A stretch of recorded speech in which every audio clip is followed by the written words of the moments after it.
बाबांचं सेवेवर आगमन झालंय. सगळ्यांचं सगळ्यांना स्वागत करा. स्वागतम स्वागतम स्वागतम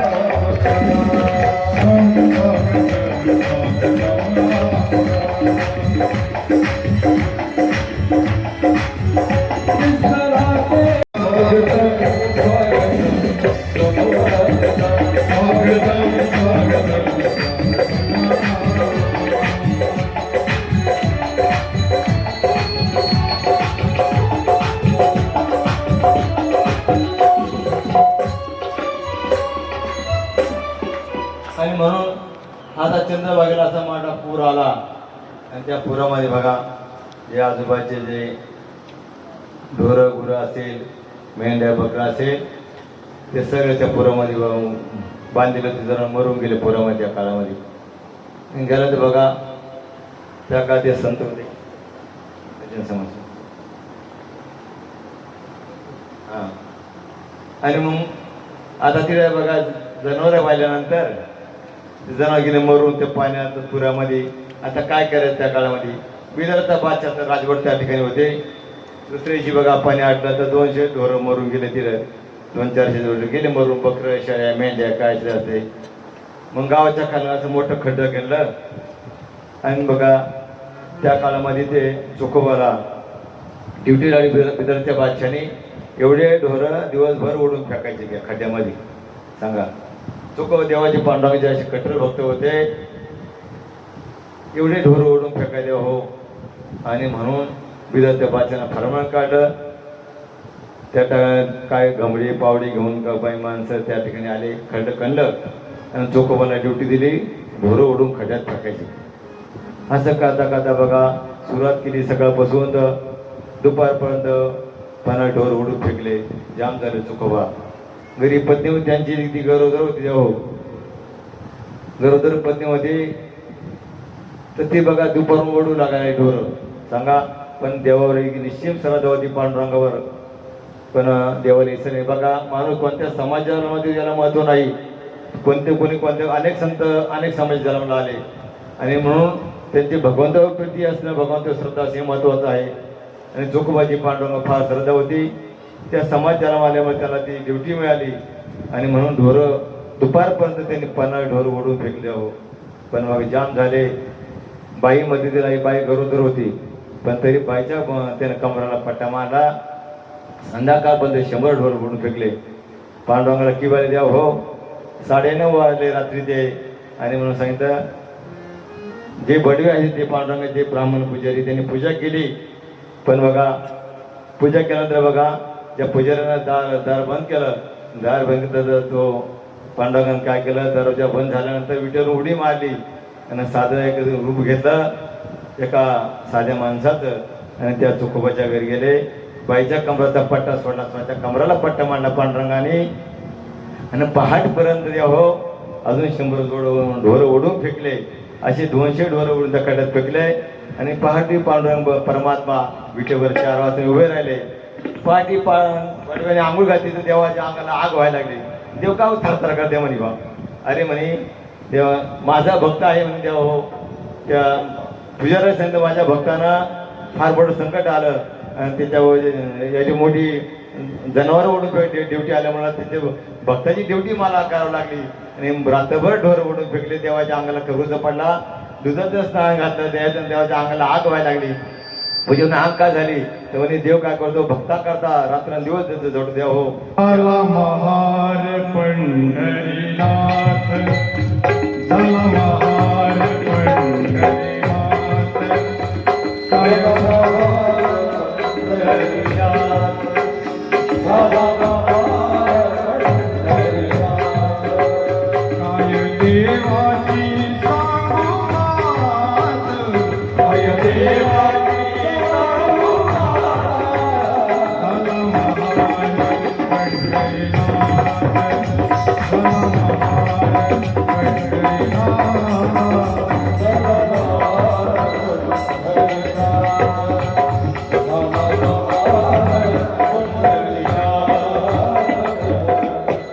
भगवंत निर्वाणी गोविंद असे मागे पुढे काहीच साकडे पडू नये.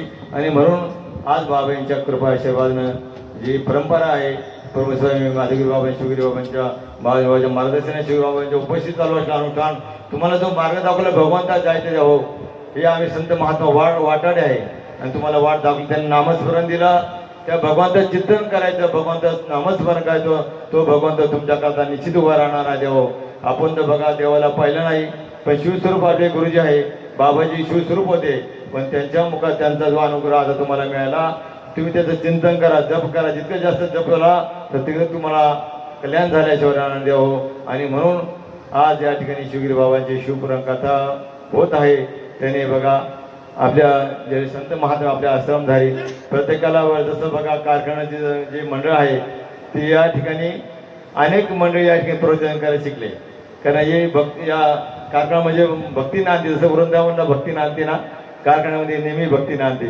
तुम्हाला मला चांगलं आठवतं जुन्या काळामध्ये हमेशा 100-200 लोक कायम बसले आहेत सत्संगाला कायमच व्यासपीठाला मांडत आता तुम्ही आता 7 दिवशी बघतात तर तिला कायमचंच व्यासपीठ राहतं दररोज किती आले झाले काय 100-200 बाया 100-200 माणसं कायम बसले राहायचे ज्याला येईल त्यानं सत्संग प्रवचन करायचं आणि करता तेव्हा हो आज या ठिकाणी या निफाड कारखान्याच्या माध्यमातून पूर्ण महाराष्ट्रभर बाबाईचं कार्य सहकार्य होतं बाबाच्या कार्याला आश्रमाला या भूमीतून होतं विशेषतः शिवगिरी बाबा रात्रंदिवस मेहनत करतात तुम्हाला सांगितलं का त्यांना सत्संगात फार पहिल्यापासून ते प्रबोधन तुम्हाला बाबाईची परंपरा आहे प्रवचन करायची प्रत्येकाला अलग अलग प्रत्येकाचा वेगळा गुण असतो जसं आमचे संतुगी बाबा गायन करतात कोणी सेवा करतात कोणी आश्रमाचे कोणाला आश्रमाची शेतीची आवड असते आणि कोणाला सगळं अनेकविध बाबाईच्या आश्रमात कार्य चालतं प्रत्येकाचा गुण भगवान बाबांनी दिला आहे आणि त्या निमित्तानं आज या ठिकाणी शिवगिरी बाबांच्या माध्यमातून थोड्या काळाने सत्संग करण्याची जी आम्हाला त्यांनी वेळ दिला त्यामुळे शिवगिरी बाबांचा मी ऋणदेश करतो भक्तमय ऋणदेश करतो झाली सेवा बाबांच्या अर्पण करतो जय जनार्दन जय जनार्दन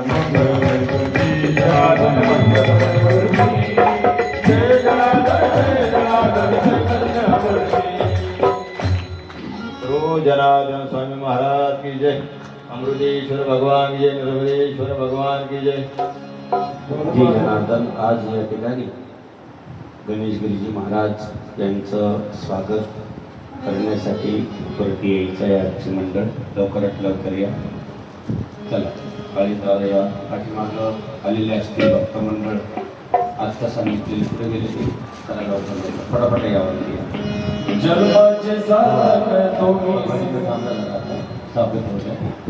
राष्ट्रसंत सद्गुरू जनार्दन स्वामी गुरुमाऊलीच्या कृपाशीर्वादानं निफाड पवित्र मंदिर बाबाजींचं तिथं अमृत महोत्सव झालेला आहे अशा ठिकाणचे श्रीमंत 108 आमचे गणेश बाबा यांनी अमृत गोड असं अमृत आपल्याला पाजलं त्यांचं टाळ्याच्या गजरात आपण स्वागत करूया ते आले पहिल्या दिवशी आले दुसऱ्या दिवशी आले तिसऱ्या दिवशी पण या ठिकाणी उपस्थित राहिले आणि आज त्यांनी गोड आपल्याला प्रवचन अमृत या ठिकाणी दिलं त्याबद्दल आपण सर्व भक्तमंडळ महिला मंडळ सर्व भाविक भक्तगण अनुष्ठानार्थी त्यांचं मनपूर्वक स्वागत करूया धन्यवाद बाबा तुम्ही दरवर्षी असंच आपल्या कार्यक्रमासाठी बाबाजींच्या कार्यात सहभागी होतात आणि करतात त्या बाबतीत काही कुठलाच विषय नाही आपण वेळात वेळ काढून आलात त्याबद्दल जय जनार्दन जय जनार्दन जय जनार्दन त्या ठिकाणी उभा भक्तमंडळ सत्यानं भक्तमंडळ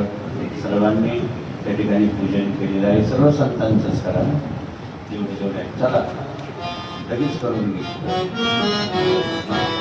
निफाडचे आपले राजे आहे मामा आहे त्यांनी पण धन्यवाद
गुरुर्ब्रह्मा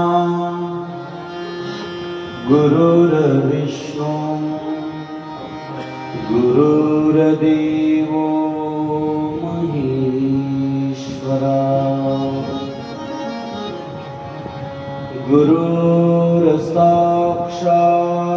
परब्रह्मा तस्मै श्री गुरवे नमः। वक्रतुंड महाकाय सूर्यकोटि समप्रभा निर्विघ्नं कुरु मे देवा सर्वकार्येषु सर्वदा। ब्रह्मानन्दं परमसुखदं केवलं ज्ञानमूर्ति द्वन्द्वातीतं गगनसदृशं तत्त्वमक्षादिरक्षम् एकं नित्यमिमलमचलं सर्वदि साक्षभूतं भावातीतं त्रिगुणरहितं सद्गुरु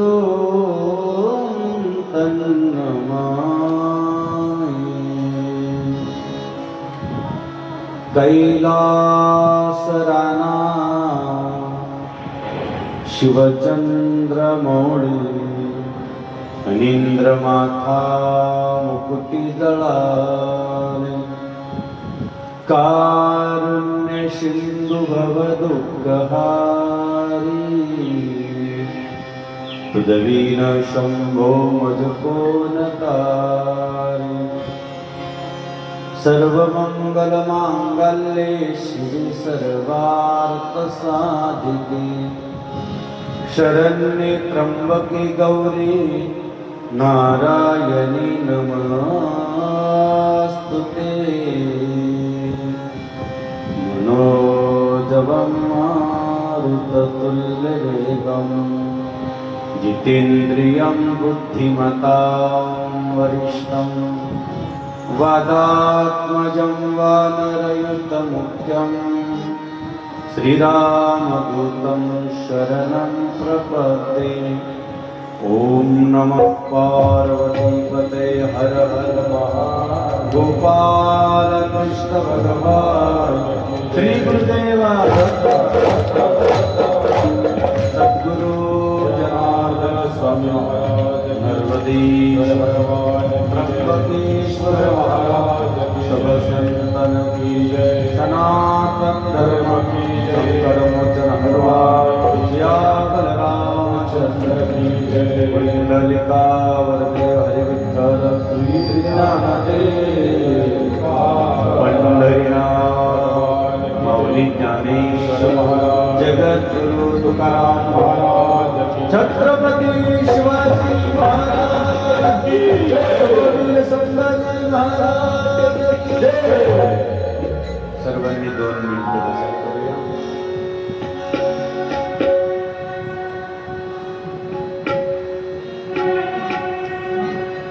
हर हर महादेव शंभो काशी विश्वनाथ गंगे।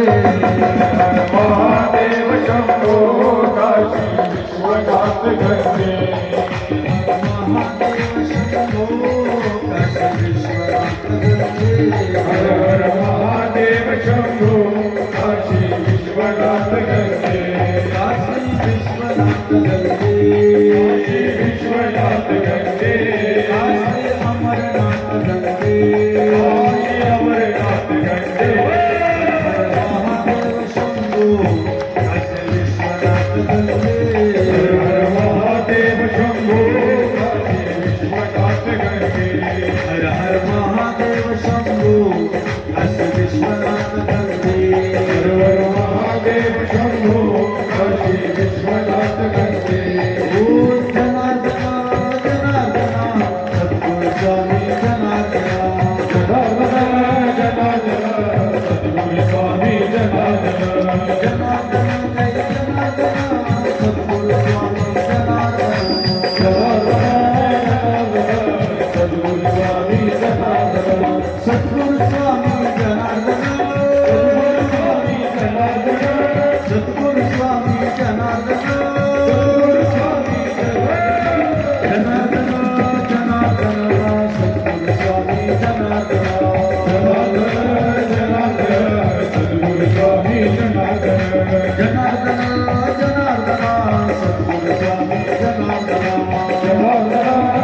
सद्गुरु स्वामी चरण सर्वांनी वर करा आणि 2 मिनिटं देवाला भगवान शंकराला धरून नृत्य आवडा आणि म्हणून सर्वांनी 2 मिनिटं जागेवर करायचे.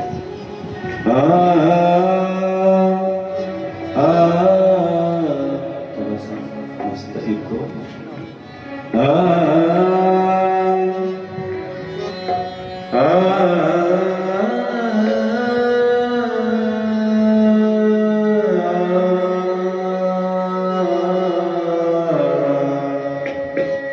इकडे लक्ष द्यायचं जास्त तिकडे नाही.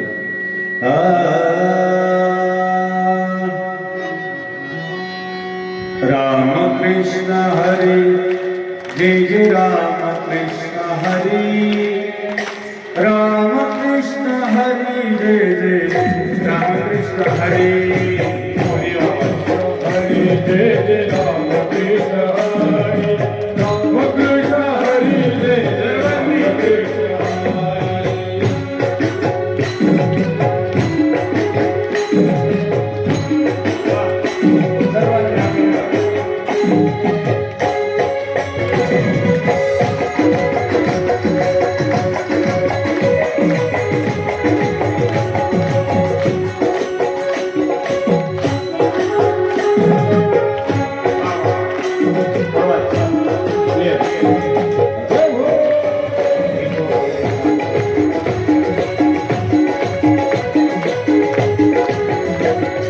राम कृष्ण हरी जय जय राम कृष्ण हरी. राम कृष्ण हरी जय जय राम कृष्ण हरि जय जय राम कृष्ण हरि राम कृष्ण हरि जय जय राम कृष्ण हरि. राम कृष्ण हरी जय जय राम कृष्ण राम कृष्ण हरी जय जय राम कृष्ण हरी.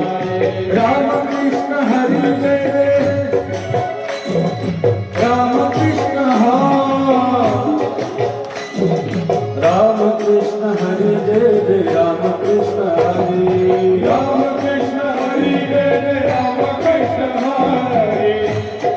राम कृष्ण हरी जय जय राम कृष्ण हरी. राम कृष्ण हरी जय जय राम कृष्ण हरी. राम कृष्ण हरी जय जय राम कृष्ण हरी. राम कृष्ण हरि जय जय राम कृष्ण हरि राम कृष्ण हरि जय जय राम कृष्ण हरि. ओम नमः शिवाय बोलो ओम नमः शिवाय. ओम नमः शिवाय बोलो ओम नमः शिवाय. ओम नमः शिवाय बोलो ओम नमः शिवाय. ओम नमः शिवाय बोलो नमः शिवाय. ओम नमः शिवाय बोलो ओम नमः शिवाय. ओम नमः शिवाय बोलो ओम नमः शिवाय. ओम नमः शिवाय बोलो ओम नमः शिवाय. ओम नमः शिवाय बोलो ओम नमः शिवाय. ओम नमः शिवाय बोलो नमः शिवाय. ओम नमः शिवाय बोलो शिवाय. डम डम डम बोलो ओम नमः शिवाय.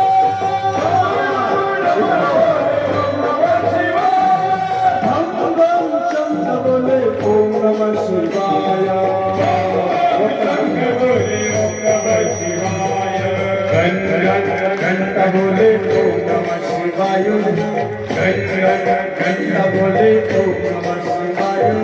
ओम नमः शिवाय बोले ओम नमः शिवाय. ओम नमः शिवाय बोलो नमः शिवाय. ओम नमः शिवाय बोलो नमः शिवाय.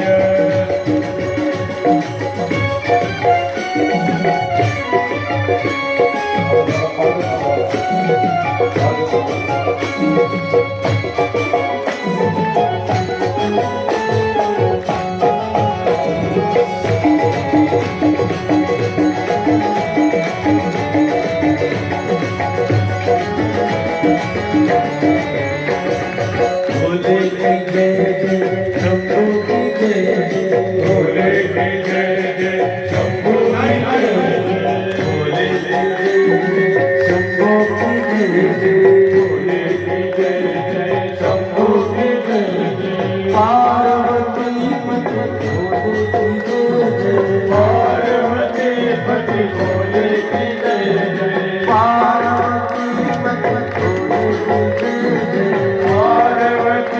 पति भोले की जय जय भोले की जय जय शंभू की जय जय भोले की जय जय शंभू की जय जय भोले की जय जय शंभू की जय जय भोले की जय जय शंभू की जय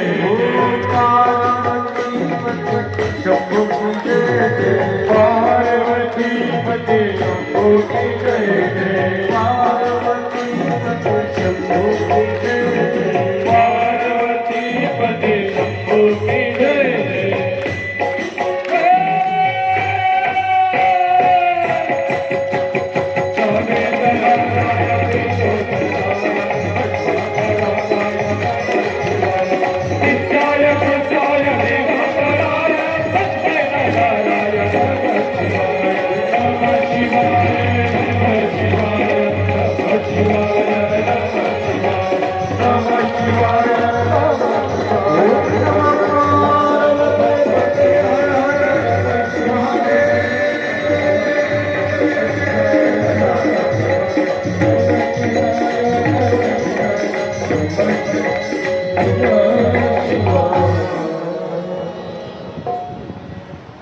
शिवसुर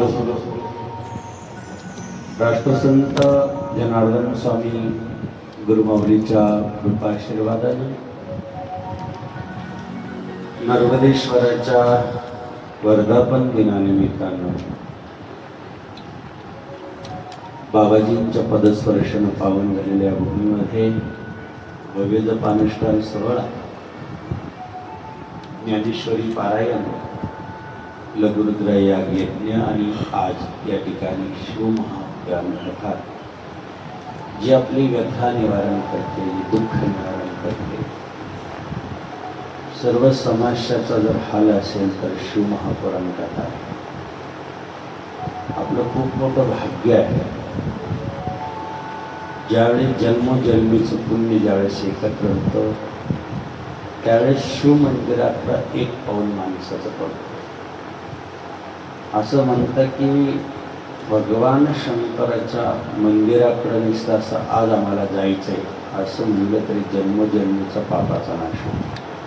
मंदिरात आल्या जो नित्यनेम मंदिरात येतो, जो कुठल्याही प्रकारचं मंदिरामध्ये खंडन करत नाही, त्याच्या जीवनात कुठलाही अडथळा येत नाही. कामामध्ये असो, त्याच्या कार्यामध्ये असो, त्याच्या उपासनेमध्ये असो, त्याच्या साधनेमध्ये असो, त्याच्या प्रत्येक जीवनातल्या कार्यातला कुठलाही अडथळा दूर करणारा एक देव आहे. त्या देवाचं नाव महादेव. लक्षात शक्यच नित्यनेमानं येणाऱ्याला अडथळा अडचण नाही, शक्यच नाही. कोणतंही काम हाती घेतल्यानंतर ते पूर्ण होणार, कारण त्याच्या पाठीमागं महादेवाची कृपा आहे. म्हणून त्रिकाल दर्शन घेणाऱ्याचं वेगळं आहे, पण एक टाइम का होईना महादेवाच्या मंदिरात येणारा भक्त भगवंताला एवढं आवडतं, त्या भगवंताची आपण कथा श्रवण करणार आहोत. जी शिवमहापुराण कथा आहे, ज्या कथेमध्ये प्रत्येक प्रश्नाचं उत्तर आहे, प्रत्येक समस्याचा हाल आहे, प्रत्येक गोष्ट आपल्याला असं सांगितलं जातं की भगवान शंकराच्या सौमुखातून आलेले हे अमृत आहे. आणि ज्यावेळेस आपण भगवान शंकराच्या शिवमहापुराण कथेकडे किंवा मंदिराकडे निघतो तर एक पाऊल काही हजार यज्ञाचं फळ घेऊन जातो. एकच पाऊल पडलं तर हजार यज्ञ होतात.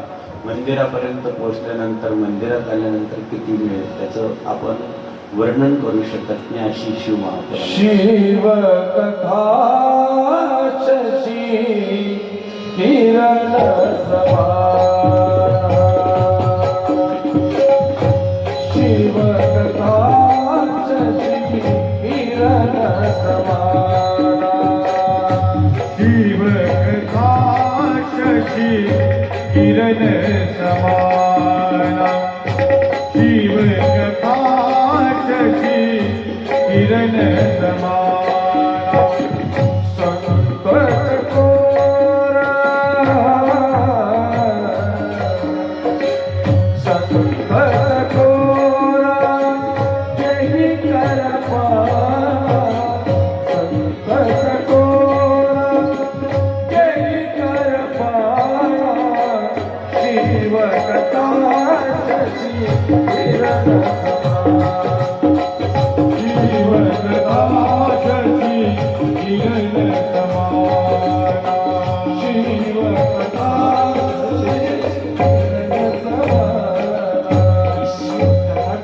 शेषी किरण समाना आणि चपरासारखे संत महात्मे देव सगळे एकत्र येतात. जिथं शिव महापुराण कथा सुरू होते तिथं तुमच्या अगोदर देव येऊन बसतात, सर्व तीर्थ येऊन बसतात.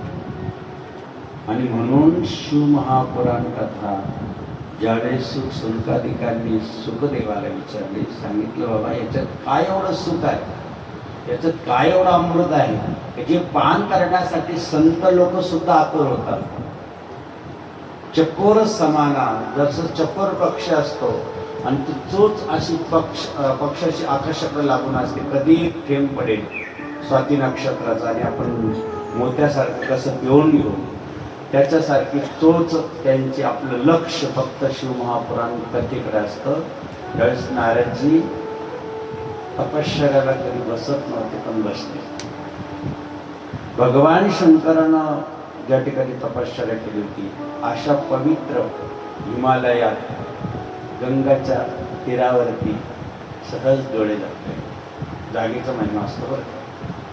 कधी कधी भगवान प्रभू रामचंद्र ज्यावेळेस वनवासात निघाले, अशी जागा आली एका ठिकाणी की लक्ष्मणाच्या मनात अचानक आलं की वनवास माझ्या भावाला, मी कशाला रिकाम तिकडं आलो. सीतामाईच्या पण मनात आलं, मी एवढ्या मोठ्या घराने दिसून माझ्या बापाकडे काही कमी नाही, माझ्या पतिदेवाला वनवास आहे, मी कशासाठी आले असेल. दोघांच्या मनात चल विचार पाहून प्रभू रामचंद्रांनी जाणलं की यांच्या मनात का असं आलं, काय कारण असेल.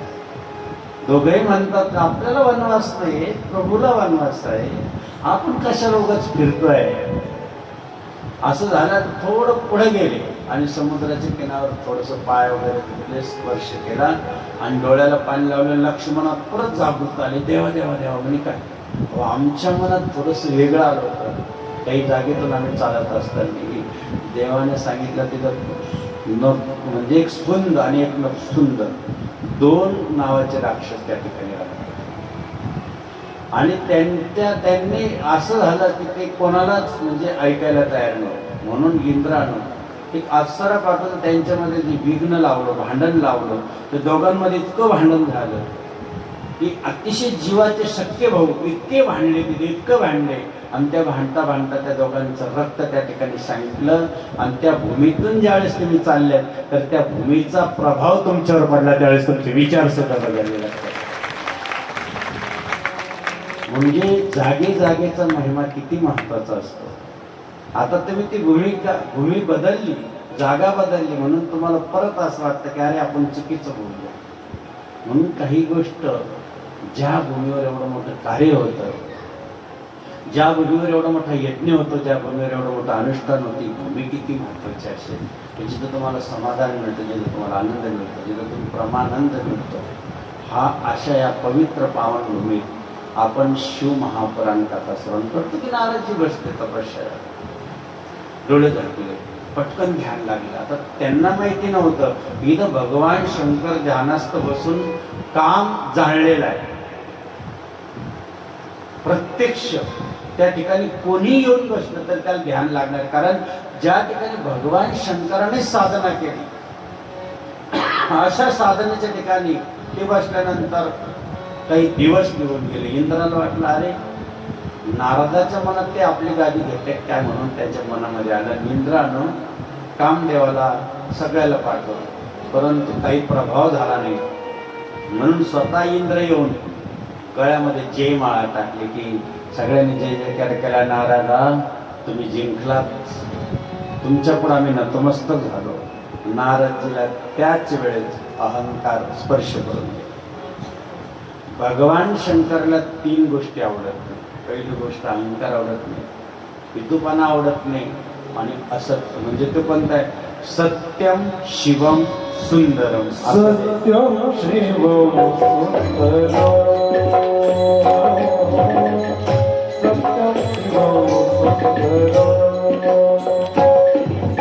ईश्वर सत्य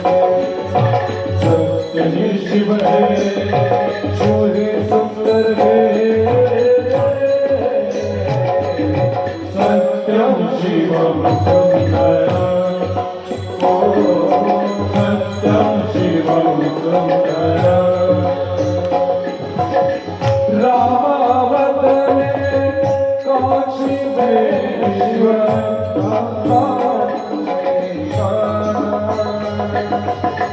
राम अयोध्या में राम अयोध्या में काशी में विश्वनाथ दया करो प्रभु ये हो दया करो प्रभु देखो इनको ये सबका राधा मोहन सत्यं शिवं सुन्दरम्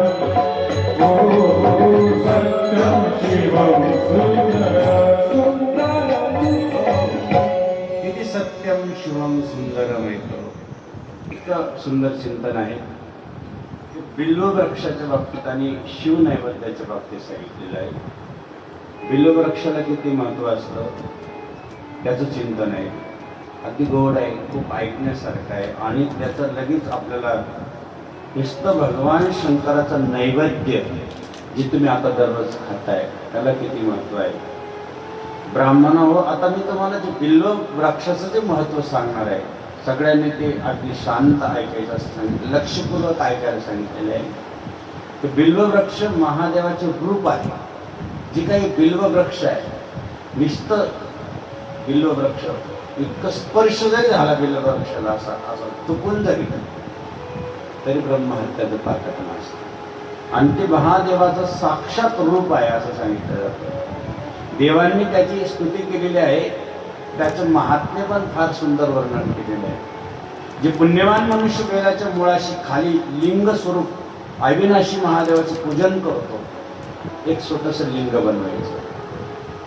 कधी दर्शन घेतात तुम्ही, दिवा लावतात ठीक आहे, पाणी टाकतात ठीक आहे, परंतु त्याच ठिकाणची थोडीशी माती जमा करायची आणि त्याला पार्थिव शिवलिंग मानतात.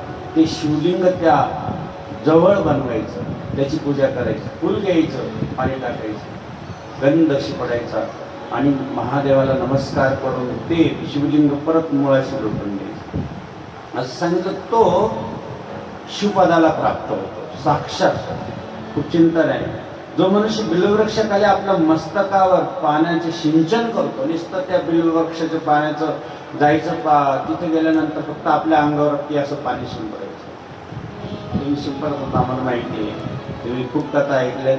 आणि जर कदाचित आपल्याकडून त्या मुळास खाली जर लिंग स्वरूपात जे मस्तकावर जर आपण सिंचन करतो, तो सर्व तीर्थामध्ये स्नान केल्याचं पुण्य प्राप्त करतो. आणि ह्या महिन्यामध्ये तीर्थस्नानाला जास्त महत्त्व आहे. लोक गंगेवर स्नानाला जाणार, लोक आता समुद्रावर स्नानाला जाणार, गोदावरीमध्ये स्नान करणार प्रत्येक ठिकाणी.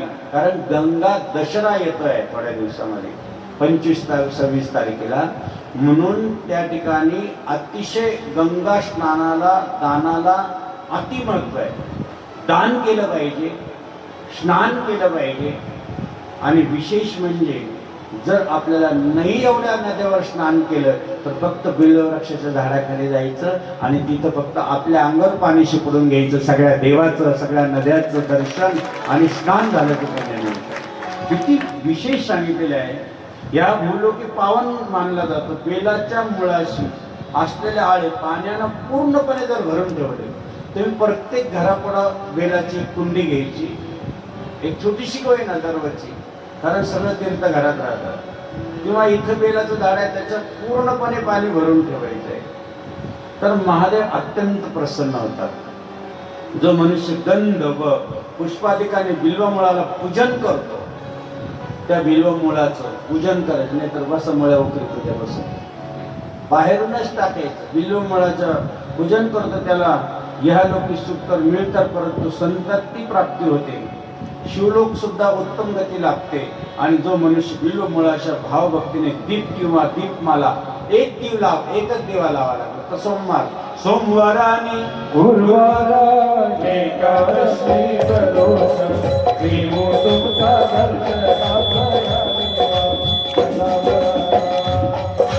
ज्योत तुम्हा आरती तुमची जाईन.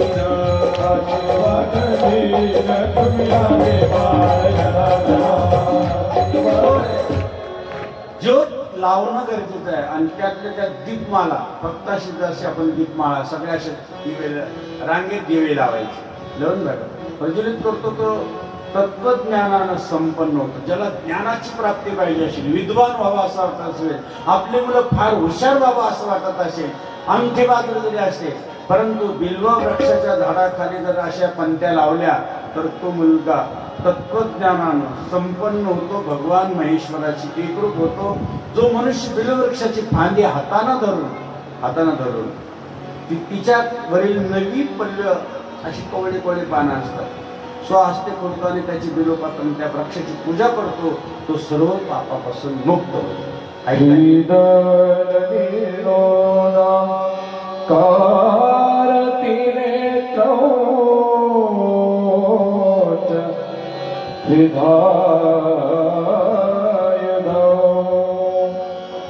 प्रिय जन्म पाप सहारो एक बिल्व शिवार्पणम् एका बेलाचं किती महत्व आहे आता आपण फक्त स्पर्श केला जो मनुष्य बिल्ववृक्षाखाली शिवभक्ताला भक्तिपूर्वक भोजन देतो शिवभक्त आता सगळे आपण तेच आहोत त्याला कोट्यावधी पट पुण्य फळ मिळते किंवा 1 कोटी ब्राह्मण 1 कोटी साधू जेवू घातल्याचं पुण्य मिळते बिल्ववृक्षाखाली शिवभक्ताला खीर आणि घृतयुक्त अन्न देतो त्याला कधी दारिद्र्य येत नाही बेलाच्या झाडाखाली काय करायचं कोणीतरी खीर जेव घालायची त्याच्यात थोडं तूप टाकायचं त्याच्या घरात दारिद्र्य प्रवेश करत नाही असं अशा प्रकारे या ठिकाणी शिवलिंगाचं पूजन पण सांगितलं आता पुढचं तर फार गोड आहे परंतु शिव म्हणजे आत्ताशी आपण बिल्व वृक्षाचं बोलतो आहोत एकदा असं झालं की भगवान शंकर अगदी गोड कथा आहे ब्रह्मदेव सहज क्षीरसागरात गेले आणि आमचे भगवान विष्णू क्षीरसागरात लक्ष्मी माता चरणाजवळ होती आणि तेवढ्यात ब्रह्मदेवाने सांगितलं आता बोलण्याची पद्धत असते कधी कधी हे विष्णू असा शब्द काढला म्हणजे आदरार्थी बोलावं कोणाला पण परंतु ते त्यांच्याकडनं अशा पद्धतीने बोललं गेलं उठ मी तुझा पिता आहे असं म्हणल्यानंतर भगवान विष्णूला वाईट वाटलं की अरे आपल्या नाभी कमलामधून ज्या ब्रह्मदेवाची मी उत्पत्ती केली तो म्हणतो अरे तरी करून मला म्हणतो पिता आहे हे ब्रह्मदेवा अरे तुझं माझ्या नाभी कमलातून तुझा उत्पत्ती झाली वास्तविक मी तुझा पिता आहे ब्रह्मदेवाने सांगितलं माझी नाभी ढवळी झाली तुमची काळी आहे याच्यात कसं काय शक्य आहे ब्रह्मदेव ऐकताय तरी मी तर एवढं ढवळं झालो आणि तुम्ही तर आत्ताशी काळ्या गाडीचे आहे आणि तुम्ही म्हणतात हे शक्य नाही आहे वाक युद्ध सुरू झालं करता करता भगवान विष्णू उठले आणि सांगायला लागले की अरे ब्रह्मदेवा अहो तुम्ही सुपुत्र माझे आहात म्हणून थोडंसं पशुपत नावाचं अस्त्र आणि ब्रह्मास्त्र ज्यावेळेस भगवान शंकराचं महादेवाचं जे अस्त्र दोघांनी घेतलं आणि ते मारणार तेवढ्यात माझा भोलेबाबा सगळे देव पडत गेले कैलासात कैलासीचा शिव भोळा कैलासीचा शिव भोळा चक्रवर्ती पती पार्वतीचा योगीराज पती पार्वतीचा योगीराज संगीभूत मेरा विराजित संगीभूत मेरा विराजित कैलासीचा शिव भोळा कैलासीचा मग दोघ जण असताना भगवान शंकर तिथे एका झाडाखाली असे आले पाहिलं एक सुंदर असं स्तंभ निर्माण झालं ब्रह्मदेव पाहायला लागले अरे भगवान विष्णू हे स्तंभ आपल्यामध्ये दोघांच्या मध्ये कसं काय आलं अचानक कसं काय निर्माण झालं दोघांनी असं नमस्कार केला की काय आहे हे स्तंभाचं काय आहे आधी नाही अंत नाही आकाशवाणी झाले ब्रह्मदेव हे ब्रह्मदेव, राजमुकुट पाहून या, स्तंभाचं कुठपर्यंत अंत लावून या. भगवान विष्णू तुम्ही जा, या स्तंभाचं चरण कमल आहे की नाही बघून या. भगवान विष्णू आपले भगवान विष्णू गरुडवर आरूढ झाले आणि काही वेळानं वराह रूपाचं रूप धारण केलं आणि जमीन उतरत उतरत उतरत खालीपर्यंत चालली. भगवान हंसावर बसले ब्रह्मदेवाने, चालले आकाश मार्गाने, एकामागे एक एकामागे एक एकामागे काही युग पर्यंत चालले आणि वरून एक केतकी नावाचं फुल खाली पडत होतं. ब्रह्मदेवाने विचारलं, कुठून येतोस? भगवान शिवाच्या मस्तकावरती मी आहे, मी पूजनीय आहे, काही युगापासून खाली येतो आहे, कुठपर्यंत आली याचाही मला अंत नाहीये आणि वरती कुठपर्यंत जावं, किती तुम्ही वरती गेले तर आधी अंत त्याचा नाहीये, तो अनंत आहे. अशा भगवंताचा अंत लागू शकत नाही. इथंच नमस्कार करा, जा खाली. पण असं सांगितलं की तुम्हाला साक्ष दे, मी ब्रह्म मुकुट पाहिला म्हणून. नाही म्हणे, मी कुठं नाही बोलणार. मला महादेवाने एवढा आदर दिला आणि महादेवाचं मी निरादर करणार नाही. नतमस्तक झाला. ब्रह्मदेवाने सांगितलं, तुला काय पाहिजे असेल ती मी द्यायला तयार, मी उत्पत्ती करणारा देव आहे, बघ तुला. त्यावेळेस त्याला अपेक्षा निर्माण झाली आणि खोटं बोलून खाली आला. भगवान शंकरानं विचारलं की, हे ब्रह्मदेवा, तुम्ही राजमुकुट बघितला? म्हणे हो. ब्रह्मदेव खोटं बोलतोय आणि महादेवाला खोटं आवडत नाही. लक्षात ठेवा, सर्व आवडेल पण महादेवाच्या मंदिरात खोटं नाटं चालत नाही. ब्रह्मदेवा सांगितलं, मी बघितलं. कोण साक्ष आहे? म्हणजे हा केतकी साक्ष आहे. भगवान शंकराला वाईट वाटलं की, ब्रह्मदेवा, तुम्हाला 5 मुख आहे, तुम्ही खोटं बोलताय. तुम्हाला 4 मुख आहे, तुम्ही खोटं बोलताय. म्हणून भगवान शंकरानं एक केस उपटला. लक्षात घ्या. त्यावेळेस वीरभद्र निर्माण केला आणि भगवान शंकरानं 3रं नेत्र उघडला आणि त्यातून काल भैरव निर्माण केला. बोला काल भैरव भगवान की जय. देवराज सेववान पावराज पंकज लालयंत्र सूत्र विदुषीकरम कृपाकरम नारदादि योगेन्द्र वंदितं दिगंबरम काशिकापुरादिनाथ काल भैरवं भजे, काल भैरवं भजे, काल भैरवं भजे. शूलदंड पाशदंड पाणवादिकारणं शावकायवादिदेवम् अक्षरं रामयं भीमविक्रमं प्रभो विचित्रताण्डवं प्रियं काशिकापुरादिनाथ काल भैरवं भजे, काल भैरवं भजे, काल भैरवं भजे. म्हणून आपण मंदिरात प्रवेश करताना दरवाजाजवळ गेला तर काल भैरवाचं स्मरण करायचं. कोणाचं स्मरण करायचं? आतमध्ये प्रवेश करताना सगळे संकट, मुलांना सुद्धा काल भैरवाष्टक पाठ करा, बाकीचं हनुमान चालीसा पाठ करा, काही स्तोत्र पाठ करा. बाकीचं पाठ करण्यापेक्षा हे पाठ केलेलं खूप चांगलं. गाणे गुणे सगळं हे भरपूर जुनं झालं होतं. खरं सोनं हे आहे काय? काल भैरवाष्टक, हनुमान चालीसा. जो जपणे हनुमान चालीसा हो जगती साची रवळीसा. जय जय जय हनुमान गोसावी. काल भैरवाष्टक प्रत्येकाला आलं पाहिजे, प्रत्येकाचं पाठांतर झालं पाहिजे. हे अगदी जिथं काल भैरवाष्टक येताना त्याचं काळ कधीच त्याचं काही करू शकत नाही. म्हणून शनिदेव सुद्धा त्याच्यावर कृपा करतो, कधीच त्याच्यावर शनिदेवाची साडेसात येत नाही. म्हणून काल भैरवाष्टक पाठ करा. आतमध्ये प्रवेश करायचा काल भैरवाष्टक म्हणायचं. ज्याला प्रतिष्ठा पाहिजे असेल, ज्याला बाहेर यश पाहिजे असेल, ज्याला अपयश कधीच नको असेल, तर भगवान शंकराची पूजा करताना कार्तिक स्वामीचं नाव घ्या. कोणाचं नाव घ्या? कार्तिक स्वामीचं पूजा करताना नाव जर घेतलं तर त्याला आयुष्यात कधीच अपयश येत नाही. आणि ज्यावेळेस आपण निघतो कुठेतरी बाहेर, त्यावेळेस ध्वजाकडे नमस्कार करायचा.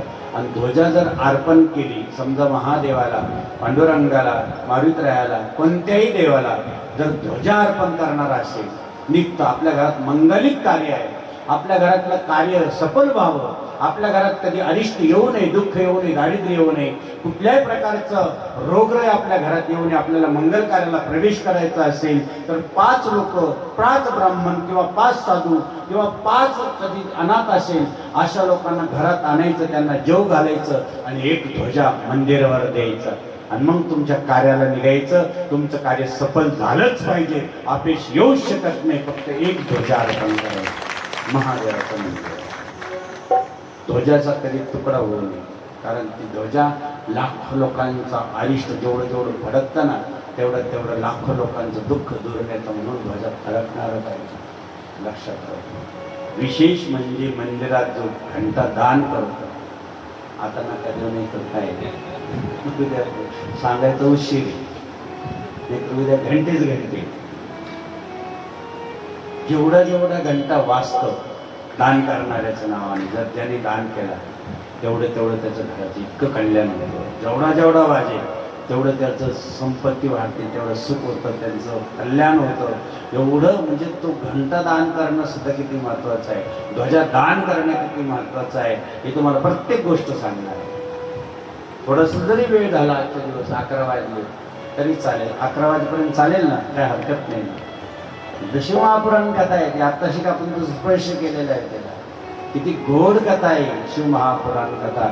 अतिशय आपल्याला सर्व गोष्टी भगवान शंकर आहे, भोलेनाथ बाबा आहे, त्याचं आपल्याला महादेवाचं चिंतन करताना फक्त केतकी साथ देऊन खोटं बोलला भगवान शंकरासाठी. केतकी सगळे फुलं जंगलातले मला वाहिले ना तर मी ती घेईल, परंतु तुझा मात्र स्पर्श झाला तर त्याला माझा शाप लागेल. म्हणून केतकी फुल महादेवावर व्हायचं, कारण केतकी खूप रडलं नंतर. भगवान विष्णूच्या चरणावर तुला व्हायला जाईल, परंतु तुला मला नाही, माझ्यापासून तू दूर झालास, कारण तू खोटा बोललास. हे ब्रह्मदेवा, तुमचं 4 मुख होते, एक मुख खोटं बोललं म्हणून ते भगवंतानं आपल्या 3ऱ्या नेत्रातून काल भैरव निर्माण केला. खडगं घेतलं काल भैरवानं आणि ब्रह्मदेवाचं एक शिर काढून टाकलं. लक्षात, एक शिर निघालेलं, 3च शिर राहिले. आणि ती ब्रह्महत्या ज्यावेळेस पाठीमागे लागते त्यावेळेस ते काल भैरव पुढे जातात आणि काशीला थांबतात आणि मग त्या ठिकाणी द्वाराच्या आत ब्रह्महत्या येत नाही म्हणून द्वारपाल म्हणून, काशीचे कोतवाल म्हणून काल भैरव आजही काशीला जर गेला तर महादेवाच्या अगोदर कोतवालाचं दर्शन घ्यावं लागतं. काही लोक जातात आणि पटकन महादेवाचं दर्शन घेतात. नाही, जोपर्यंत काल भैरवाचं दर्शन घेत नाही तोपर्यंत काशीचं पुण्य मिळत नाही. म्हणून अगोदर काल भैरव, नंतर काशी विश्वनाथ. गंगा स्नान म्हणून अति महत्वाचं आहे की जेणेकरून भगवान ब्रह्मदेवाला सांगितलं, ब्रह्मदेवा तुम्ही खोटं बोललात, या भूतलावर तुम्हाला कुठेही पूजनीय स्थान भेटणार नाही. ब्रह्मदेवाच्या डोळ्यात अश्रू आले. भगवान विष्णूने हात जोडले, देवा कुठेतरी स्थान द्या. भगवान शंकराने हातात पुष्प घेतलं आणि फेकलं, ते पुष्करला जाऊन पडलं. त्या ठिकाणी ब्रह्मदेवाचं एक मंदिर तयार झालं. कुठं? पुष्करला. कोण कोण गेलं पुष्करला? हातवर करा. तिथं ब्रह्मदेवानं सांगितलं अजून काहीतरी द्या. म्हणून सांगितलं जिथे यज्ञ होईल, जिथं यज्ञाची पूजा होईल त्यावेळेस ब्रह्मार्पण, ब्रह्महवी, ब्रह्माग्न ब्रह्मणावतम, तुमच्याशिवाय तो यज्ञ पूर्ण होणार नाही. आणि कुठेही तुम्हाला प्रत्येक ठिकाणी पूजनीय स्थान दिलं जाईल. पण भगवान विष्णू हात जोडून होते. भगवान विष्णू सांगितलं तुम्ही पाहिलं? म्हणजे नाही देवा, मी नाही पाहू शकलो. सत्य बोलल्यामुळं मला सत्य आवडतं. आजपासून तुमचा दर युगात अवतार होईल आणि युगात अवतार झाल्यानंतर प्रत्येक गावात तुमचं मंदिर होईल. नवे नवे हा भोलेनाथ बाबा तुमचं अखंड भजन करील. भजन महादेव, भजन करी महादेव, श्रीराम जय राम. भजन करी महादेव, श्रीराम जय राम. भजन करी महादेव. हो शिवरामा नाही देव,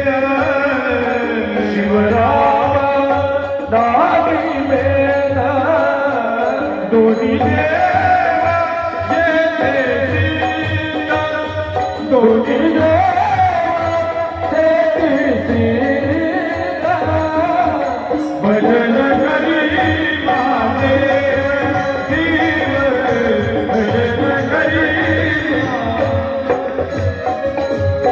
म्हणून महादेव भजन करायला कोणाचं भगवंताची पूजा करायला लागला. मी पुजारी व्हायला तयार आहे, मला सत्य आवडतं. जा गावागावात तुमची पूजा, कधी कृष्ण अवतार होऊन याल त्यावेळेस मी येईल तुमच्या जवळ.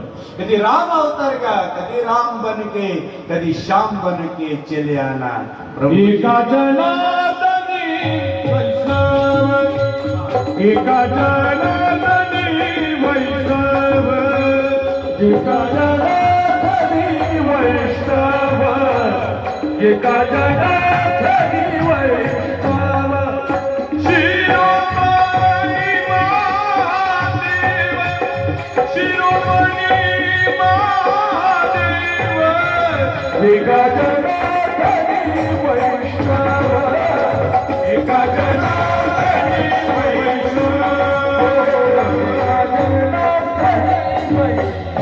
देव स्वतः वैष्णव झाले. शिरोमणी महादेव वैष्णवामध्ये वैष्णव जर महादेव असेल शिरोमणी, भगवान शंकरांना आशीर्वाद दिला. जा बोलेला बाबांनी सांगितलं तुमचे गावागावात मंदिर, गावागावात अवतार ज्या ज्यावेळेस होईल त्यावेळेस मी तुम्हाला तुमचं कार्याचं महत्त्व वाढीन. असं म्हणल्यानंतर भगवान विष्णू आणि ब्रह्मदेव त्या ठिकाणी बसले. तो स्तंभ छोटा झाला आणि ते शिवलिंगाच्या आकाराचा झाल्यानंतर तो दिवस होता महाशिवरात्र. त्या दिवसापासून पहिल्यांदा जर पूजन केलं असेल महादेवाचं तर ब्रह्मदेवानं केलं, भगवान विष्णूनं अभिषेक केला आणि त्यानंतर आपल्यासाठी तेच शिवलिंग प्रत्येक गावात, प्रत्येक खेड्यात, प्रत्येक गल्लीत गल्लीत आपल्याला आज शिवलिंग दिसत आहे. परंतु प्रथम छोटंसं झालेलं शिवलिंग शिवरात्रीचा दिवस असल्यामुळं त्या दिवशी जो कोणी पूजा करतो त्याला 12 महिने पूजा केल्याचं फळ मिळतं. याचा अर्थ 12 महिने मंदिरात जायचं, एकदा लोटा टाकला तर 12 महिन्याचं जर फळच मिळतं. शिवरात्र हे बघा, प्रदोष सांगितला, त्याच्यानंतर सोमवार सांगितला आणि त्याच्यानंतर शिवरात्र सांगितली, शिवरात्रनंतर महाशिवरात्र सांगितली. हरचिंतन गोड आहे, परंतु ज्यांना ज्यांना हे कळेल समजेल त्याच्यासाठी ही कथा फार गोड आहे. शिवमंदिरात दररोज नित्यनेमान कोण जातं? बरोबर का? दररोज नित्यनेमान. बाकीच्यांनी मंदिर पाहिलं नाही, त्यांना माहिती की 12 वर्ष जायचं. दररोज जाणार, नित्यनेमानं जाणार. बघा ना तुम्हाला किती कुठं जायची गरज नाही. ज्यावेळेस तुम्हाला वाटलं ना 1 ग्लास तांब्याभर पाणी टाकून ह्या महिन्यामध्ये घागर भरून ठेवायची आणि घागरीमध्ये आपला 1 लोटा भरायचा आणि त्या घागरीतलं पाणी महादेवाला व्हायचं. विशेष आहे. बघा तुम्ही, एकंदर खूप महारोग झाला, अति भयानक रोग झाला, निवारण होत नाही, ते घागरीतलं पाणी न्यायचं महादेवाला टाकायचं, ते परत धरून घ्यायचं आणि आपल्या घरी आणायचं आणि ते प्यायचं. महिन्यानी पाहायचं काही महारोग बरा झाला की नाही, कारण तेवढ्या श्रद्धेने पिलं पाहिजे. म्हणून त्या ठिकाणी भगवान शंकराचं शिवलिंग किती महत्त्वाचं आहे. त्या दिवशीपासून पूजा सुरू झाली, तेव्हापासून आपण शिवलिंगाष्टक म्हणायला सुरुवात केली.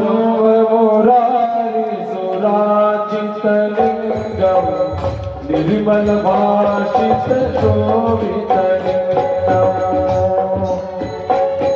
सर्वांनी पिंडीजवळ गेले शिवलिंगाष्टक आलंच पाहिजे. प्रत्येकाला अभिषेक करता येत नाही, कुठली पूजा करता येत नाही, पण देवाजवळ गेलं की पाणी असं धरायचं आणि अष्टक म्हणायला सुरुवात करायची. जन्म दुःख विनाश कलिंगम तत प्रणमामि सदा शिवलिंगम तत प्रणमामि सदा शिवलिंगम. अष्टक देव मुनी प्रवर्तितं लिंगम कामदगन करुणाकरति रावण दर्प विनाशन लिंगम प्रणमामि सदा शिवलिंगम. सर्व सुख वर्धनकार करे शील सुरासर वंदित लिंग सत्प्रणामी सदा शिवलिंग ओ कनक महामुनि भूषितलिंग अधिपति वेष्टित शोभित रे रक्षसूयत विराट करे धर्म प्रणामी सदा शिवलिंग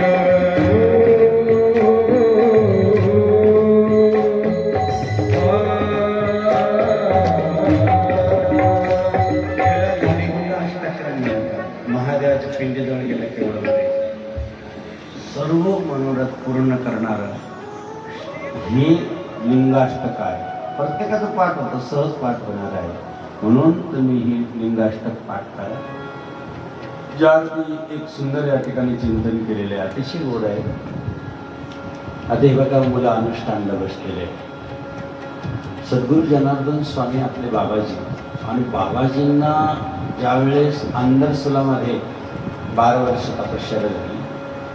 परत तपश्चर्या फार कठीण होती बाबाजींची. काही कोणाकडे काही मागायचं नाही, कोणाकडे पुढं म्हणजे फलाहार नाही, काही नाही. बसलेले त्या कोळगंगेच्या कुफेमध्ये नागेश्वराच्या सान्निध्यात. बघा त्यावेळेस ते अगस्त्य ऋषींनी बांधलेलं मंदिर होतं, प्राणप्रतिष्ठा केलेली. त्या काळात अगस्त्य ऋषींनी जिथं जिथं गेले तिथं नागेश्वरच मंदिर बांधलं. तुम्ही जर याला गेलात ना, आम्ही याला कथा केली आता नांदगावच्या पुढं नागापूर त्या ठिकाणी नागेश्वरच आहे. त्या अगस्तीच्या डोंगरामधून जे पाणी निघतं ना, तर त्या नागापूरला निघतं ते पाणी. तिथून नारळ टाकलं म्हणायचं तर परत त्या तिथं निघायचं ते नारळ एवढं. आणि विशेष म्हणजे त्या तळ्यातलं आजही पाणी आटलेलं नाही. तिथून आम्ही अभिषेक करायचो, तिथूनच पाणी काढायचं आणि त्या देवाला व्हायचं. काय विशिष्ट म्हणजे त्यावेळेस अगस्त्य ऋषीने ते एक मंदिर बांधलं.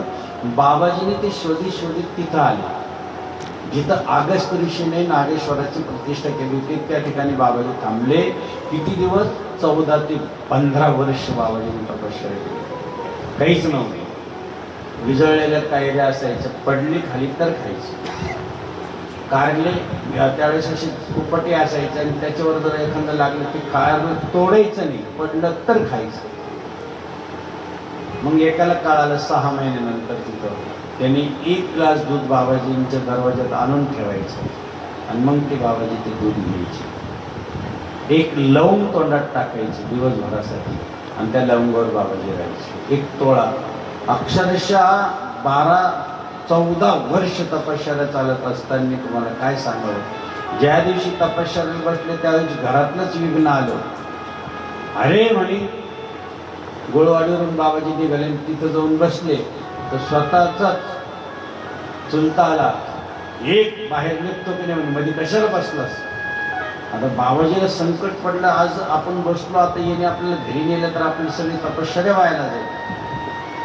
म्हणून ते चुलते जे होते ते त्या गुफेत उतारणार आणि बाबाजी आपल्या त्या गुफेत बसले होते. सगळ्या बाजूने चिखल होता, पाणी वाहत होते, खेकडं असे बाबाजीचं शरीर तोडीत होते सगळ्या बाजूने. असं ज्या वेळेस तो गुफेत उतारला खाली त्यावेळेस बाबाजींच्या रक्षणासाठी 4ही बाजूने 4 नाग ज्यावेळेस असे फुसकरले की तसा वर आला, परत आग खाली लागला.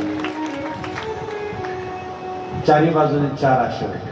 त्यांनी पाहिजे अरे इथं तर फार अवघड आहे, आपण आतमध्ये जाता कामा नये. म्हणून ते वरती आला आणि परत 14-12 वर्षपर्यंत तिकडे गेला नाही.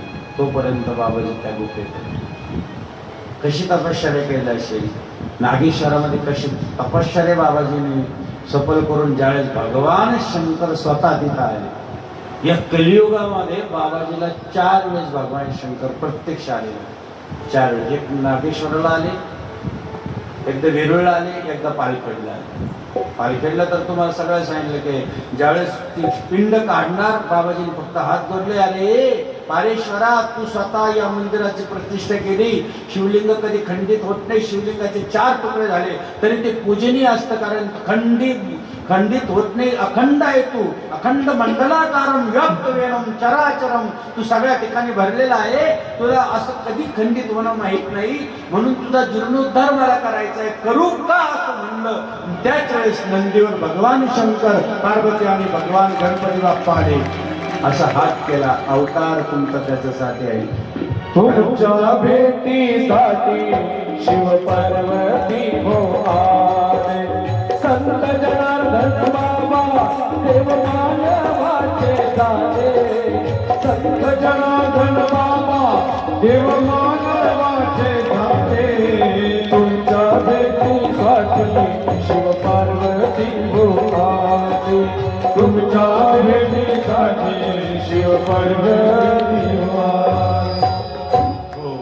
या ठिकाणी सांगितलेलं आहे की महादेवाला कधी कधी जे हळकुंड असतात ते जर आपण महादेवाला वाहिलं तर आपल्यावर कधीही कोणाची नजर लागणार नाही, कोणाचाही जादू टोणा चालणार नाही. आणि साबूत हळद महादेवावर व्हायची आहे, कधी कधी वाहून बघा. त्यानंतर 1.25 किलो जर गुळ ह्या दिवसामध्ये नदीमध्ये सोडून द्यायचं. आणि जर आपल्याला आज ह्या दिवसामध्ये नदीला गुळ व्हायचा असतो, वाहत्या नदीमध्ये, तेव्हा कुठल्याही दिवशी नदीची ओटी भरायची असते. नदीला ओटी भरणं खूप चांगलं असतं. या दिवसात ओटी भरा किंवा एक गुळाचं 1.25 किलो गुळ सांगितलेलं आहे आणि ते नदीमध्ये जर वाहिलं तर वर्षभर आपण कुठल्याही प्रकारच्या आपल्या घरामध्ये अडचण येणार नाही, सुखी राहणार.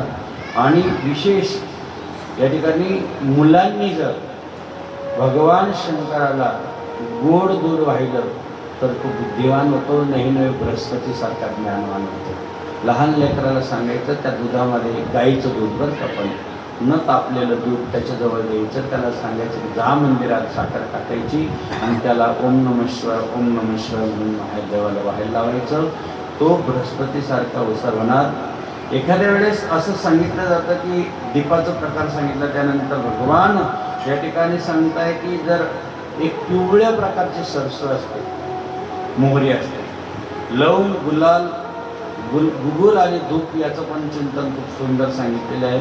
परंतु आपल्याला थोडंसं राहिलेली 15 मिनिटाची 5-10 मिनिटाची कथा आहे. ज्या ठिकाणी नारद बसलेले आहे आणि नारदजी बसल्यानंतर त्यांना थोडासा अहंकार झाला. ब्रह्मदेवाकडे, ब्रह्मदेवा, आता ते स्वतःच पिता होते, ब्रह्मदेवांसाठी बाबा माझ्याकडे आला पण तू भगवान शंकराकडे जाऊ नको. त्यांना वाटलं का नाही, त्यांनी जाळला, मी जाळला सुद्धा नाही, त्यांनी काम जाळला, मला जाळावा सुद्धा लागला नाही, जायलाच पाहिजे. भगवान शंकराकडे गेले, या नारदजी तुमचं स्वागत आहे, तुम्हाला माहिती आहे का? म्हणजे सगळं माहिती आहे. काय सांगायचं आणि काय आणि मला सांगितलं पण भगवान विष्णूला सांगू नका. नारदाला वाटलं वा वा, कसं काय नाही सांगणार. गेले क्षीरसागरात, अलक निरंजन केलं असेल, नारायण नारायण म्हटलं असेल, भगवान विष्णू या नारदजी या या, काय आहे तुम्हाला माहित नाही का? सगळं माहिती आहे. भगवान विष्णूला वाटलं कॅन्सर फार मोठं वाढलेलं आहे, ऑपरेशन पण तशाच पद्धतीने करावं लागणार आहे, म्हणून भगवान विष्णूने एक सुंदर असं नगर निर्माण केलं. शिवनिधी नावाचा त्या ठिकाणी राजा निर्माण केला आणि सुंदर अशी एक सुंदर गोड अशी त्या ठिकाणी मुलगी निर्माण केली.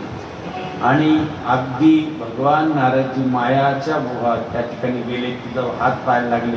त्याला वाटलं किती सुंदर आहे मुलगी. देख रूप मोनी बिरती विसारे, देख रूप मोनी बिरती विसारे, बड़ी बार लागी लगे निहारी, बड़ी बार लागी लगे निहारी, मंगल भवन मंगलहारी, नव सुदर्शन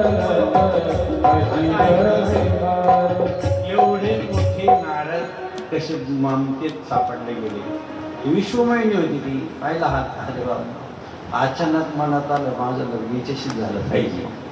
नारदजी पाहता, मग आता पण आपण तर ह्या वेळेस विना गुना हे सगळं टाकून द्यावं लागेल आपल्याला. कसं काय पसंत करणार? गेले भगवान विष्णू, देवा देवा देवा म्हणजे काय, मला लग्न करायचंय. माया कशी असते बघा, मला लग्न देवांसाठी व्हावं. मग काय पाहिजे? तुमचं रूप मला द्या, किती सुंदर आहे तुम्ही. हरिसन मागो सुंदराई, हरिसन मागो सुंदराई, होली तात करुणाई आई, हरिसन मागो सुंदराई, हो हरिसन मागो सुंदराई. भगवंताला सांगितलं तुमचं रूप द्या मला. भगवान सांगितलं वाह नाराजी काय मागितलं, फक्त रूप माझं पाहिजे. घ्या घ्या घ्या. दिलं रूप. आणि पण गेल्या गेल्या माणसाने आता कसं दिलं काय दिलं पाहून एवढी घाई झाली की नारदाला. म्हणून घरातून निघताना आरसा पाहून जावं माणसाने. हे पाहिलंच नाही. त्याला वाटलं तिथे लई नंबर लागले, सगळे राजा आले, आपला लागला पाहिजे. आरशाला पाहताना सुद्धा कसं पाहावं हे पण सांगितलेलं आहे. आरशाला वर टाच करून पाहू नये. लक्षात ठेवा, आरसा मळालेला असू नये. जेवढा आरसा मळालेला तेवढा आपल्याला संकट येतात, अनेक प्रकारचे दुःख आपल्या पदरात येतात. म्हणून काही की लोकांचे पूर्वज अजून आरसे बदलले नाही. म्हणून आरसा स्वच्छ असावा पाहताना. तो असा मध्यमभागी असावा. कोणत्या दिशेला असावा? उत्तर दिशेच्या भिंतीवर असावा. हे पण सांगितलं. आरसा कोणत्याही दिशेला राहू नाही तर मग अवघड होऊन जातं. काही काही लोक कोणत्याही बाजूला आरसाच ठेवतात. लक्षात राहू द्या, आपल्याला पुढे जायचं आहे. नाराजीने ते आरसा पाहिला आणि सगळ्यात पहिल्या लाईनीत जाऊन बसले, पहिल्या खुर्चीवर. त्यांना वाटलं भगवान विष्णूचं रूप मला मिळालेलं आहे. राजस कुमार वदनाचा पुतळा, राजस सुकुमार मदनाचा पुतळा, रवी शशिकला, रवी शशिकला लोकलिया, राजस सुकुमार ज्याचं रूप मिळालं काय राजस दिसत असेल. मनातल्या मनात तो काय फटायला लागला, किती सुंदर दिसत असेल, मी सुकुमार दिसत असेल. आणि ती जयमाळा घेऊन आली ईश्वर मोदीने. अशी जयमाळा घेतली. नारदजीकडे पाहिलं, अरे रे रे रे. आता जिथं संतांकडे पाहिल्यानंतर माया कशाला त्यांच्या गळ्यात माळ टाकली. तिने नमस्कार केला आणि तिने आपली रांगच बदलून टाकली. वर टाच करून करून आलं. काय माझ्यात काही चुकी काय असं. 2 जण बसलेले होते तिथे. भगवान शंकराचे दूत बसलेले होते. नारदजी म्हणजे काय, तुम्ही आलात बरोबर आहे. बाकीचं तुमचं चक्र आहे, गदा आहे, खूप सुंदर दिसत आहे. पण तुमचं जे मुख आहे ना ते माकडाचं आहे. आणि माकडाला कसं काय पसंत करेल? सहज बोलून गेली. असा राग आला, शाप देऊन टाकला. मला ते माकड म्हणतात, जा राक्षस असेल म्हणतो. देवमुद्रापकी परिणवुदाई, देवमुद्रापकी परिणवुदाई, जगत कोरी उपहास तुम जो कराई, जगत कोरी उपहास तुम जो कराई, मंगल भवन मंगल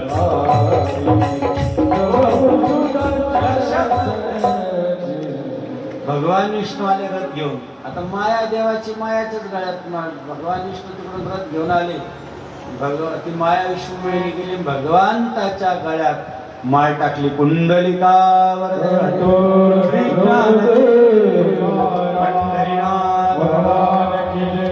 भगवान विष्णू आपल्या मायेला घेऊन निघाले.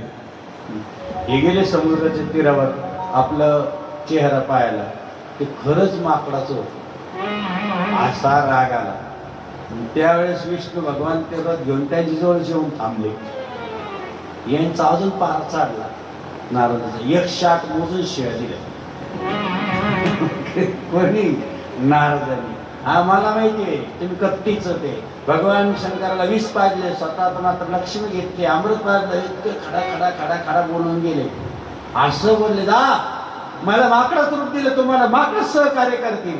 आणि मी विरह, मला आज लग्न माझं होणार आणि मला विरह झाला, आज माझी पत्नी मला मिळाली नाही, तुम्हालाही तुमची पत्नी सोडून गेल्याशिवाय राहणार नाही, हीच वाढल्या जाईल. काही बोलायचे आणि बोलता बोलता असं म्हणलं, तथास्तु म्हणले, ठीक आहे असं म्हणले आणि ती माया काढली.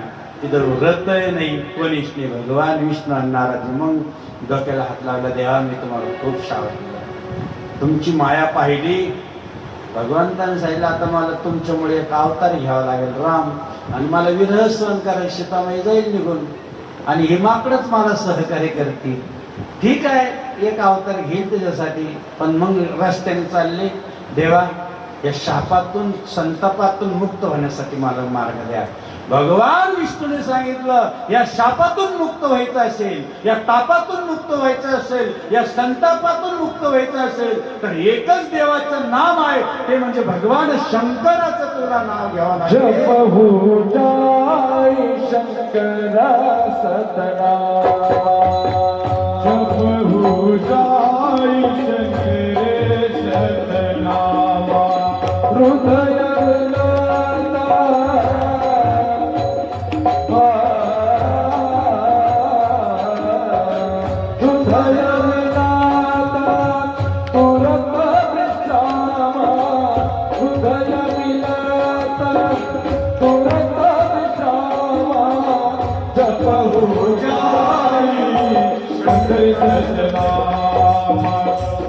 हो जाई. नारदजी, भगवान शंकराचं नाव घेतल्याशिवाय शाप, ताप आणि संताप जात नाही. तुम्हाला एकच करा, जा तुम्ही ब्रह्मदेवाकडे आणि ब्रह्मदेवाला सांगा, मला शिव महापुराण कथा सांगा, भगवान शंकराचं नाम जपायला सांगा. तुम्ही नक्कीच. मग रस्त्यात हे 2 भेटले दूत भगवान शंकराचे. नारदजी, आमच्याकडून तुम्हाला बोललं गेलं. नारदजीने सांगितलं, नाही नाही, मी तुमच्याकडे शाप देऊन बसलो, पण जा तुमचा उद्धार होईल. रावण व्हाल तुम्ही एक जन्मामध्ये, एक जण कुंभकर्ण व्हाल, आणि परंतु प्रभू रामचंद्र येऊन तुमचा उद्धार करतील. पण भगवान शंकराची भक्ती तुमच्याकडून सुटणार नाही. मीही भगवान शंकराचं शिव महापुराण कथा ऐकण्यासाठी माझ्या पित्याकडे निघालेलो आहोत.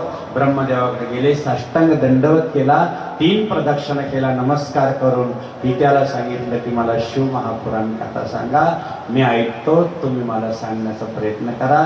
तीच शिव महापुराण कथा महान प्रयाग क्षेत्रावरती सोनक आणि आमचे सुखदेव महाराज सांगताय. तीच शिव महापुराण कथा आज आपल्याला या पवित्र भूमीत सांगायची आहे. जय श्री शिव कथा, हे कथा, जय श्री शिव कथा, हे कथा, जिसे श्रवण कर मिट जाती है, श्रवण कर मिट जाती है जन्म जन्म की व्यथा. जय श्री शिव कथा, हे कथा, जय श्री शिव कथा, हे अशी शिव महापुराण कथा ब्रह्मदेव नारदाला सांगायला बसले, सुखदेव सुनकादिकांना सांगायला बसले, आणि आपण हीच कथा आपल्या समोर, तुमच्या समोर आम्ही पण सुरुवात करत आहोत. परंतु 11 वाजलेले आहे. अतिशय गोड अशी ही कथा. उद्या मात्र आपल्याला भगवान शंकराचं शिवविवाह मोठ्या थाटात करायचं आहे. अगदी आनंदाने या, एका ड्रेसमध्ये या, एका गणवेशमध्ये या. वरडी आहे तुम्ही महादेवाची, पण महादेवाची वरडी पाहिजे तुम्ही कशी राहणार. तुम्ही पार्वतीच्या बाजूने या, कोणाच्या बाजूने यायचं, तुम्ही हिमालयाच्या बाजूने या. इकडं जर आले ना, मग तुम्हाला माहिती, भोले बाबा एक तर तिथं कोणीच राहणार नाही. भगवान विष्णू पुढे निघून जाणार आहे, लक्ष्मीला घेऊन ब्रह्मदेवही निघून जाणार आहे. भगवान शंकर सांगणार शृंगी भृंगी, अरे आपल्याकडं कोणीच नाही, मला तर कोणी भाऊ नाही, बंधू नाही, कोणी वराड नाही. भगवान शंकर झाले, तुम्ही काळजी करू नका, आम्ही आहे. मग अरे ते काहीतरी लावित राहते ना अंगाला, ते जाऊ द्या, लोक जे लावायचे ते लावतील देवा. ते लोकांना लावू द्या हळद. आम्ही आता जातो स्मशानात 2 पोते भस्म घेऊन येतो आणि तुमच्या अंगावर टाकतो. इथून जे टाकायला सुरुवात केली, जे पॉन्ड्स पावडर चोळली तर पायापर्यंत भस्म उडती बाळा, भस्म उडती बाळा, हाती त्रिशूळा देती ज्वाळा, हाती त्रिशूळ देती ज्वाळा, गज गज बजा गबरा, गज गज बजा गबरा. खूप गोड आहे. आता सांगा, जगातला आतापर्यंत नवरदेव भस्माने बांधता सुरुवात झाली. आता इथे एवढे नवरदेव बसलेले, तुमच्या अंगाला भस्म लावलं का लागण्याच्या दिवशी पण लावलं. जा स्मशानात आणा पोतं बरं आणि लावा तुमच्या अंगाला. जा बरं मंडपात. ते म्हणे कुठून आला निघ. पण महादेव असा देव आहे, तुम्ही हळद लावता. महादेवाने सुरुवातीलाच भस्म लावलं, वैराग्य घेऊन जावं, त्याग जीवन, मग संसारात प्रवेश करावा. भस्मासारखं आपल्याला एक दिवस भस्म व्हायचं आहे, त्याची जाणीव ठेवून संसारात प्रवेश करावा. हे भस्म लावलं, आपण हळद लावतो, देव भस्म लावतोय. हळद का लावावं त्याचंही कारण सांगतो, भस्म का लावतो त्याचंही कारण सांगतो. असं आणि देवाने सांगितलं, भाऊ आता आपल्याला वरडी पाहिजे. देवाने सांगितलं काय काळजी करतात. एक भस्माची चिमटी घेतली अमेरिकेपर्यंत, चीन, सगळ्या देशातले भूत त्यावेळेस लग्नाला आले. मेरा भोला है भंडारी, करता नंदी की सवारी, शंभुनाथ रे शंकरनाथ रे, गौरा भांगल करके बोली, तेरे साथ है भूत टोली, शनिनाथ रे शंभुनाथ रे. उद्या आहे, फक्त आपण स्पर्श केला, उद्या दंड येतो. आणि म्हणून लक्षात राहू द्या, किती गोड असेल. देवाने सगळीकडचे बोलवले. अहो सगळ्या देशातले भूत आले पण अजून गेले नाही. सगळे देश मुक्त आहे पण आपला देश आहे. आणि आले सगळे देवाच्या संगत. कोणाला हात आहे, कोणाला नाही, कोणाला पाय आहे, कोणाला सगळे एकत्र झाले. म्हणून किती गोड आहे, किती शंभू गोड आहे. महादेव किती गोड आहे. त्याच्या लग्नाला भोले बाबाच्या उद्या सगळ्यांना हात जोडून विनंती, मस्त पैकी वराडी होऊन या आनंदानं. त्यावेळेस आपण बघूया भोले बाबाचा शिवविवाह किती गोड आहे. म्हणून सर्वांनी त्या देवाची स्तुती, हर हर शंभू शंभू सर्वांनी देव महादेवा, शंभू शंभू देव महादेवा, शंभू देव महादेवा, कर्पूर गौरम करुणावतारम, संसार सारम भुजगेन्द्रहारम, कर्पूर गौरम करुणावतारम, संसार सारम भुजगेन्द्रहारम, कर्पूर गौरम करुणावतारम, संसार सारम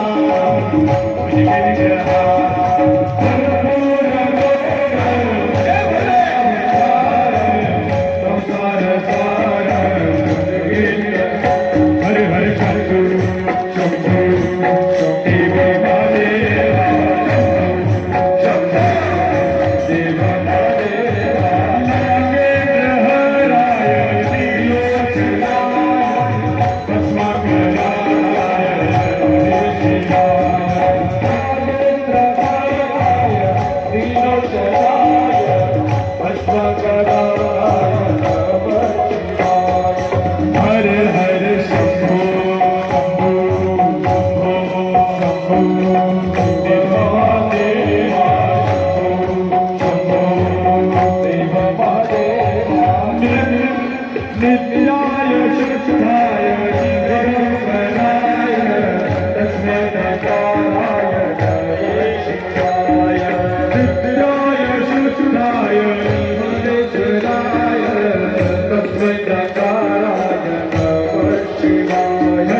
Shambhu Shambhu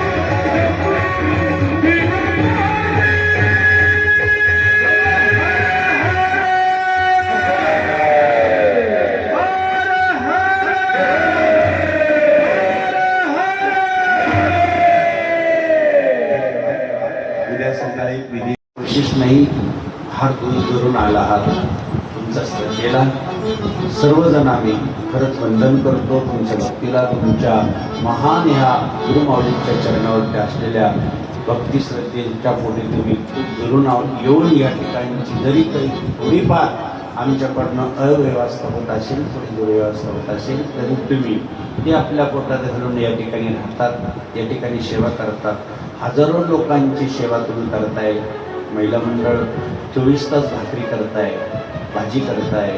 आपल्याकडे काही महिला या ठिकाणी जपाला बसलेल्या आहेत, काही अनुष्ठानार्थी एवढ्या लांबून दूर दुरून येऊन छोटे छोटे लेकरं असे पाहिल्यानंतर केवल्याने वाटतं की या लेकरांना आईच्या कुशीत दररोज झोपायची सवय असताना ते राष्ट्रसंत जनार्दन स्वामींच्या कुशीत येऊन झोपले. युवली रोपे बाबाजींनी लावली, युवली रोपे बाबाजींनी लावली. सदकार्याचा अर्थ ठाऊक नाही जीवनी, सदकार्याचा अर्थ ठाऊक नाही जीवनी. आज मुक्ती वाटर सेनाची मुक्ती वाटर सेना बहुन धरुणी, जप अनुष्ठानाच्या रंगी गेले रंगवली, जप अनुष्ठानाच्या रंगी गेले रंगवली. एक लक्षात घ्या की आपल्याला 3 दिवस यज्ञ आहे आणि 3ही दिवस आपल्याकडनं या ठिकाणी सगळ्यात जास्त महत्त्वाचं म्हणजे शिवलिंग बनवायचे आहे. प्रत्येकाच्या हातून बनवायचे आहे आणि त्याचं 3 दिवस पूजन होणार आहे. त्याचं टायमिंग राहील ज्यावेळेस आपण सर्वजण याल त्यावेळेस 5:30 ते 6 अर्धाच तास तुम्हाला मिळणार आहे, कारण आपल्याकडे हरिपाठ असतो. हरिपाठानंतर लगेचच विधी आरती असते. टाईम खूप कमी असतो, तरी आपण त्यावेळेस 3-4 वाजता जर आला, 4 वाजता जर आला तर गुरुदेव या मंडपामध्ये, कारण सगळे मनोरथ पूर्ण व्हावे असं वाटत असेल, सगळ्या आकांक्षा आपल्या जीवनामधल्या असेल त्या पूर्ण व्हाव्या असं वाटत असेल, तर 12 ज्योतिर्लिंगाचं पूजन आपल्या हातून व्हावं असं वाटत असेल तर शिवमहापुराण कथेमध्ये शिवलिंग पार्थिव बनवून आणि त्याची पूजा करणं सर्वात श्रेष्ठ सांगितलेलं आहे. ती पूजा ज्यावेळेस यज्ञ सुरू होईल, ब्राह्मणदेव येतील त्यावेळेस आपल्याकडनं सगळ्याकडून करून घ्यायची आहे. उद्या जर मिळाले तर असं आहे 3 दिवसामध्ये ज्या ज्या दिवशी आपण सर्वांनी एक प्रकारचं, महिलांनी सुद्धा कदाचित उद्या लाल किंवा पिवळी साडी घातली चांगली असते. पुरुष लोकांनी सफेद वस्त्र, कारण भगवान शंकराला जास्तीत जास्त सफेद वस्त्र आवडतं, म्हणून प्रत्येकानं सफेद वस्त्र परिधान करायचं आहे. खूप सुंदर असं मंडप दिसेल, कारण महादेवाचं लग्न आहे. आपण आपल्या लग्नात किती खर्च करतो, पण इथं खर्च न करता आपलं स्वतःसाठी थोडंसं सजून धजून अगदी आनंदानं महादेवाच्या ठिकाणी यायचं आहे. आपण सगळ्यांनी आनंद घेऊया. जय जनार्दन, जय जनार्दन, जय जनार्दन. नारायण नारायण ओम नारायण नारायण. आधी अनुष्ठानच्या लोकांना जाऊया, आधी अनुष्ठानचे विद्यार्थी जाऊया. महिला मंडळ पुढे